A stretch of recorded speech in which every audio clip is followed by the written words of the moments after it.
This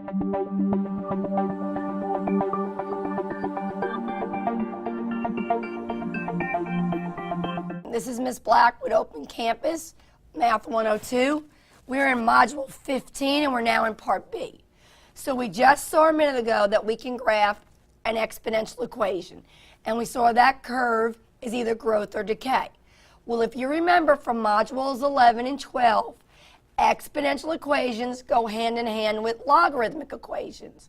So now that we know how to graph an exponential curve, it obviously makes sense. Our next thing to graph is a logarithmic curve. So let's go to our notes and talk about logarithmic equations.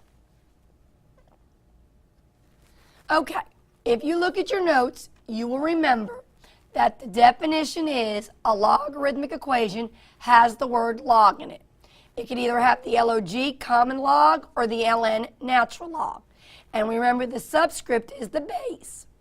Now, what's important to remember is we said a long time ago that log equations go hand in hand with exponentials. Because if you remember back when we were solving it, we didn't like the equation with the word log in it.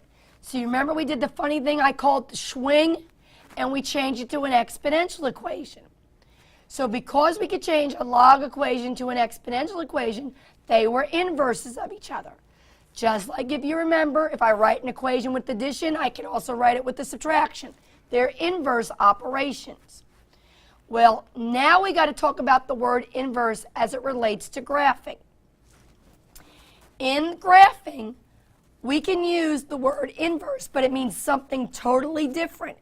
It doesn't mean we're going to cancel out like when we talk about operations. Again, we've already discussed this.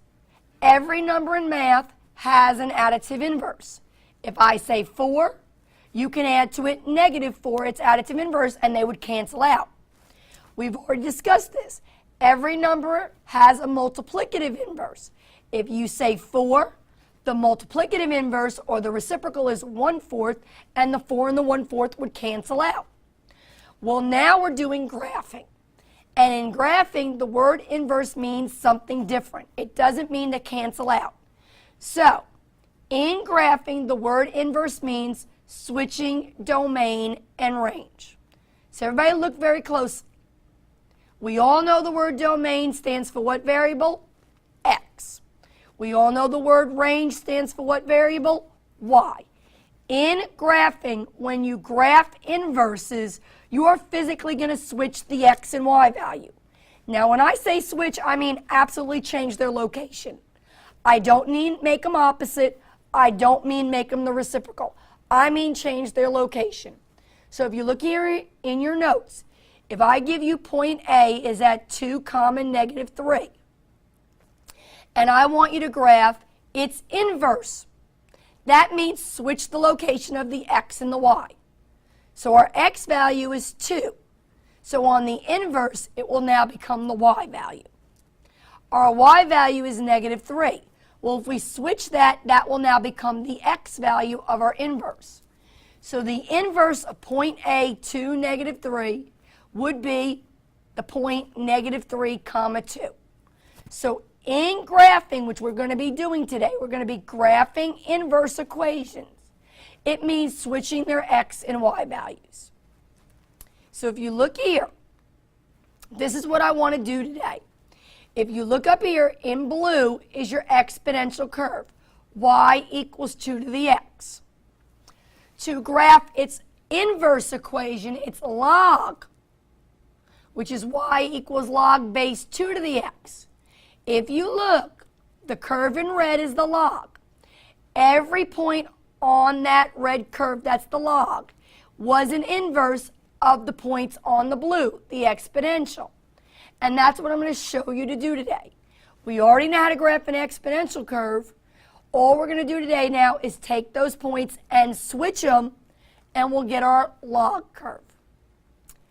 So here's the first example I want to graph. So let's go up to the whiteboard and go through this slowly. Okay, so everybody look here closely. I'm giving you two equations. Here's Fred, here's Ginger.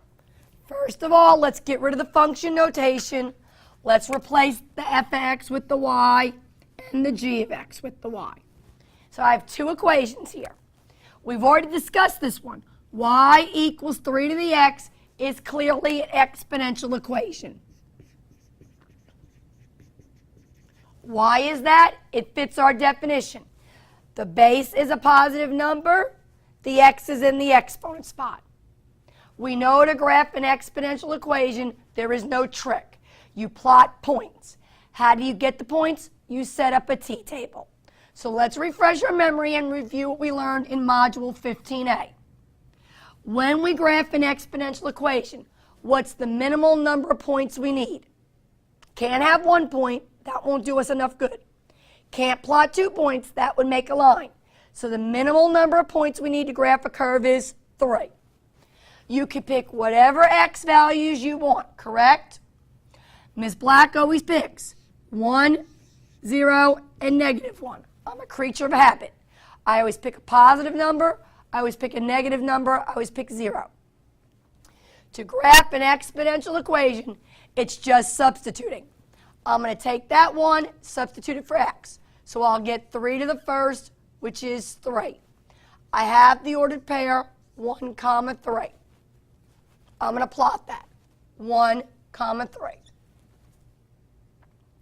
I'm now going to substitute in 0. I'm going to get 3 to the 0. 3 to the 0 is always 1. Any base to the 0 exponent is 1. So now I got the point 0, 1. I'm going to plot it. I'm now going to substitute in -1. I'm going to get 3 to the -1.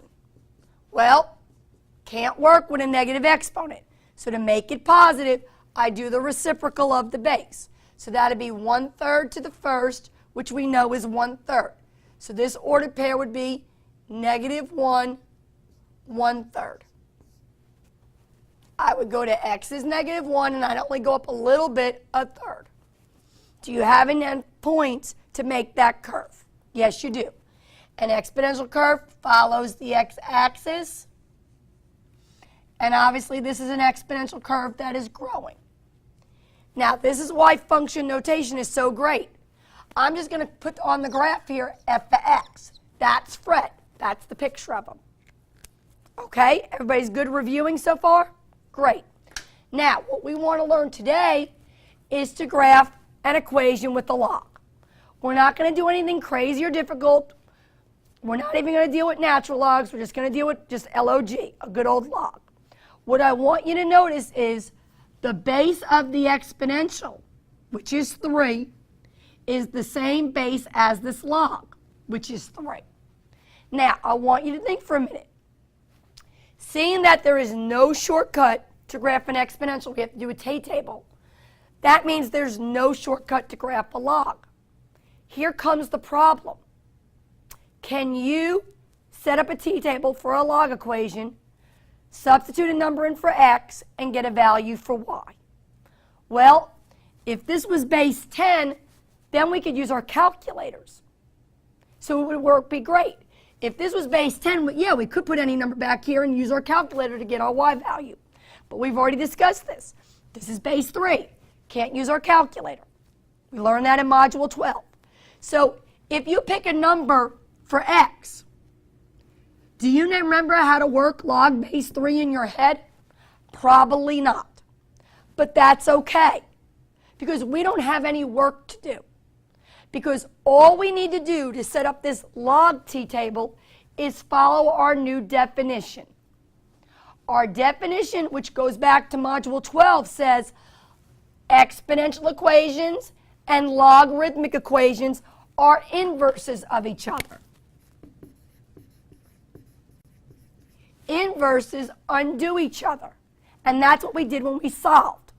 If you remember way back when, if I wrote you an equation, log base 2x equals 3, and I asked you to solve that, remember what you did? You remember your swing? And you changed it to 2 cubed equals x. You changed it to its inverse equation so you could solve it, because they are related. So they're always, exponentials and logarithmic equations are always inverses. Now, because we're graphing, the word inverse has a new meaning.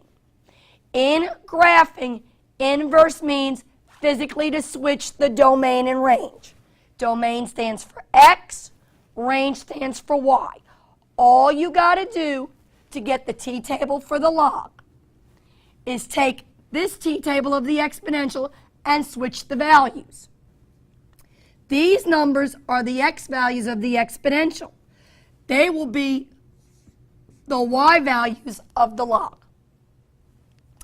These numbers are the y values of the exponential. They will become the x values of the log. So there's no work for you to do to graph a logarithmic equation. To get the t-table for the logarithmic equation, all you do is take its exponential t-table and switch the places. See how simple that is? But it's because you have a definition of the word inverse in graphing that means that. In graphing, inverse means switch x and y, switch domain and range. That's all you have to do. So now watch, we're going to plot these points. 3, 1. 3, 1 is there. 1, 0. 1, 0 is here. 1/3, -1. X is a third. It's somewhere in the middle here, down in -1. Again, those 3 points can't make a line. The movement is not the same. You don't have the same slope. So if it's not a line, it's got to be a curve. Now, if we connect the 3 points, we could see part of the curve. And what I want you to notice is as we move to the right, this curve is going to keep going to the right. It's going to get a little bit higher and move further and further. As this curve moves to the left, we all can see it's going down. But the question is it going to cross over to the other side of the x-axis? Well, think about this. If this curve was going to cross over to this side of the x-axis, that means the x values would be negative. So now it goes back to this. It goes back to what we learned in Module 12 about log equations. If you have the word log, the number behind it, which is the x value, can that be negative? If you remember your facts, no, it cannot. Go back and get out your calculators and type into your calculator log of -100. If you type in your calculator log of -100, the calculator gives you an error. So we've already discussed this. We know behind the word log has always got to be a positive number. So guys, that number is in the spot for x, which I'm telling you now, if you have the word log, the x values cannot be negative. If the x values cannot be negative, can this graph cross over? No, it cannot. So what's happening is it's just going to go straight down. It's going to have a boundary line. It cannot cross over because the x values of a log have to stay positive. Okay? So this is what a log equation looks like when you graph it, and we call this g of x, ginger.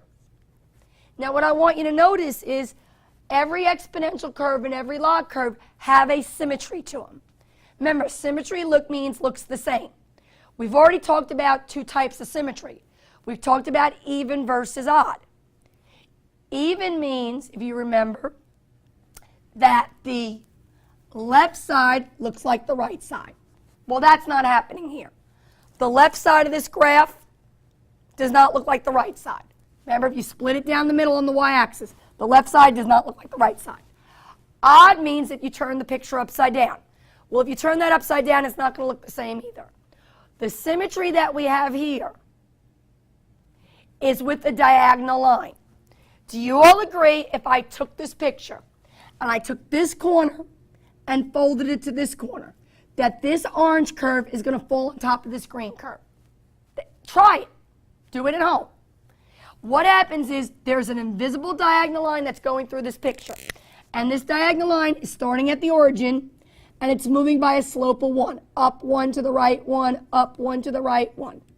It's also moving to the left. Down 1 to the left 1. Down 1 to the left 1. So this invisible diagonal line is your line of symmetry. Because if you took your paper and folded it on this diagonal line from corner to corner, that exponential curve in orange is going to fall on that logarithmic curve in green. So that's a fact. Every time you graph an exponential curve and a logarithmic curve together, they should be able to have that line of symmetry. Now, just like we did in Module 15a, if I can ask you questions about the exponential curve, I can also ask you questions about the logarithmic curve. So these 5 questions are now about g of x, the logarithmic curve. So let's go over vocabulary one more time. I want to know the domain of g of x, the log curve. Domain means x values. How far to the left does that curve go? How far to the right? Well, the right is obvious. This curve is going to keep going up. It's going to keep going to the right. So we know it's going to the right to positive infinity. We know that. The left, though, is a little bit tricky. As we go to the left, we are going to get stopped by the y-axis. We are never going to cross over. The x values of a log cannot be negative. We cannot have a negative number back there. So the x values are always got to be positive. And if you're positive, you've always got to be greater than 0. So the smallest x value this curve is going to have is anything bigger than 0. And that's why we put a parenthesis on 0, because we can't actually equal 0, but we have to be positive, bigger than 0. The range, well, it's obvious. This is going as low as it wants. So we know we're going as low as negative infinity. And again, as we go to the right, it's going up. So it's going as high as positive infinity. Now, if you go back to Module 15a and you look at the domain and range of your exponential, you will realize that they just switch places because it follows the definition of inverse. Inverse means switch the domain and range. The domain of an exponential was negative infinity to positive infinity. That's the range of the log. The range of the exponential was 0 and up. That's the domain of the log. They switch places. Does my log have an x-intercept? It sure does. It's at 1, 0. But does my log have a y-intercept? Never. Your log equation cannot cross over that y-axis. So there is no y-intercept. There is none. And again, we talked about this funny word asymptote. An asymptote is an invisible line you approach, but you do not touch. It is quite obvious this log curve is approaching the y-axis. The correct name of the y-axis, the correct equation, well, the y-axis is a vertical line. You name a vertical line always with x equals. And what is the x value? 0. And that's all there is to it. So the most important thing I want you all to understand is we're still using facts we've learned previously. Exponentials and logs were inverses of each other in Module 11 and 12. Okay? In graphing, the word inverse just means switch the x and y's, the domain and range. Let's try another example to see if you understand. So let me erase this.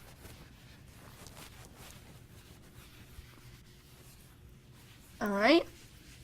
And let's go. I think we have an example 2 in your notes. Let's erase all this. I'll have to come back. All right. So let's see our equation 2 in our notes and see what we're going to do with this one, guys and gals.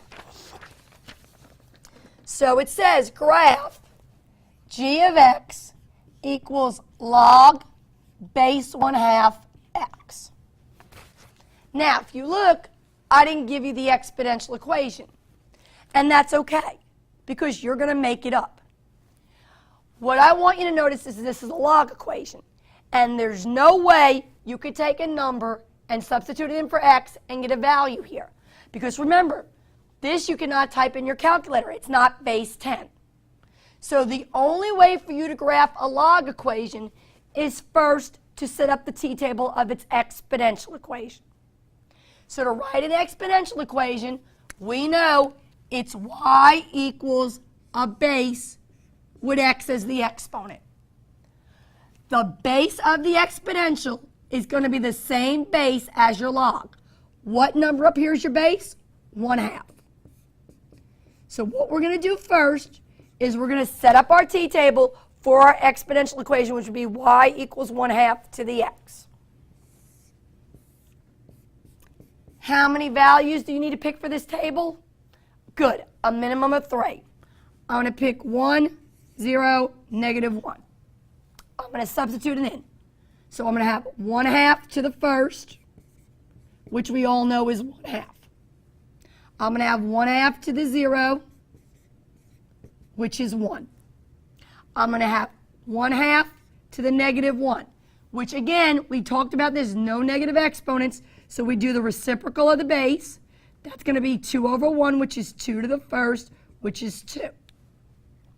Now, the directions up here do not say to graph the exponential. So I don't need to put that on my graph paper. What I do need is I need this t-table. Because to write the t-table of the log, which is what I need to graph, all I do is take this t-table and switch the values. The definition says exponential equations and logarithmic equations are inverses of each other. In graphing, inverse means switch the x and y. Switch the domain and range. You cannot take a log equation and pick a number for x and work this because you don't know how to work the base 1/2. It can't go in your calculator. So what we did is we rewrote this as our exponential equation because we do know how to work exponents. We set up our t-table. Now we're going to switch it. So these are the x values, 1, 0, -1. For our log, those are our y values. These are our y values of our exponential. For our log, those are our x values. That's all. Real simple. Just switch the t-table.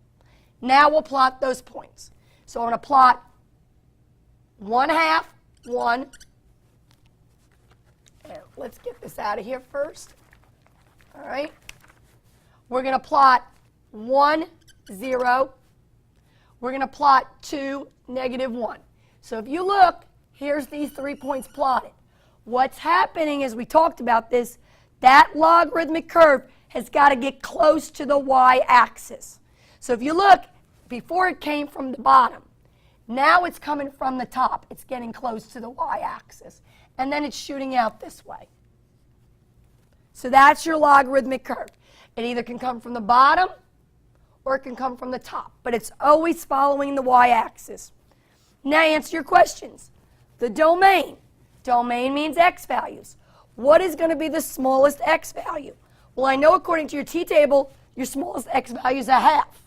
But that's not the smallest, because this point's a little bit closer. So that may be a 4th, and an 8th, and a 16th. All these x values are really, really close to 0. They're fractions. They're really small fractions, but they're never going to be 0. So the domain of a log starts at 0 and goes to infinity, because it shoots all the way to the right.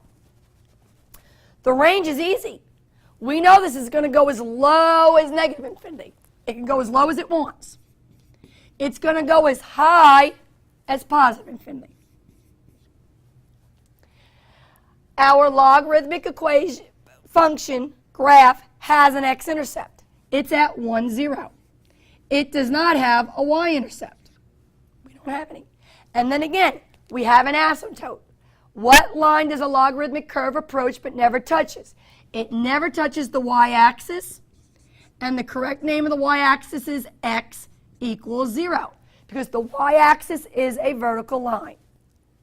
Is everybody okay? I hope so. Now, we have 2 more examples, but if you look, our last 2 examples have nothing to do with graphing. So let's look at them.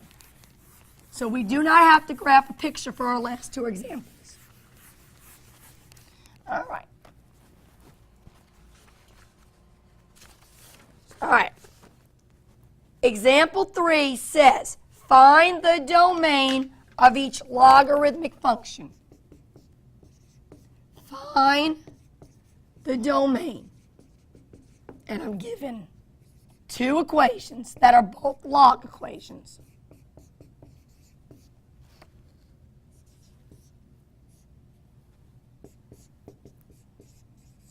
What does the word domain mean? Very good. We've heard the word domain means x values. So anytime it talks about domain, we know we're talking about the x values.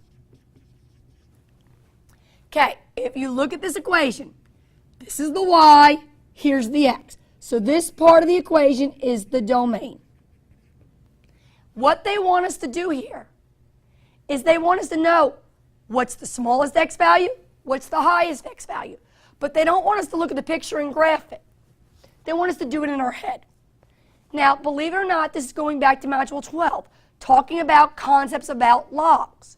We just discussed when you write the word log, whatever's behind the word log has to be what kind of number?